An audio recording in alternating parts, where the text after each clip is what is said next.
Today, you will learn how to get rid of hyperlink in Word. Sometimes, when you type a website address or an email address in Word, the program automatically changes it into a blue, clickable link. First, let's learn how to remove hyperlinks that already exist in your document. If your document already contains lots of clickable links, you do not need to remove them one by one. There's a very quick shortcut for this. Open your Microsoft Word document and select the entire document by pressing Ctrl and A together on your keyboard. This selects all the text in the document. After that, press Ctrl, Shift, and F9 together.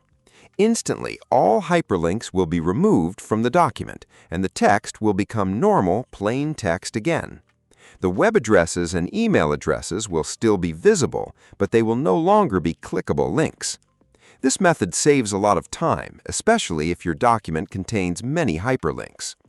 Now let's learn how to permanently stop Word from automatically creating hyperlinks in the future. To do this, go to the top left corner of Microsoft Word and click on File. A menu will appear on the left side of the screen. From this menu, click on Options. This will open the Word Options window.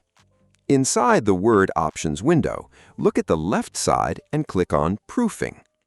In the middle of the screen, you will see a section called AutoCorrect Options. Click on the AutoCorrect Options button. A new dialog box will open with several tabs at the top. Click on the tab called Auto Format as you type. Under the section called Replace as you type, you will find an option named Internet and Network Paths with Hyperlinks.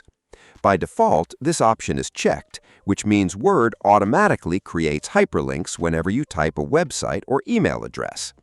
Simply click the checkbox to remove the checkmark. After that, click OK to close the AutoCorrect window, and then click OK again to close the Word Options window. If this video helped you, make sure to like the video and subscribe to the channel.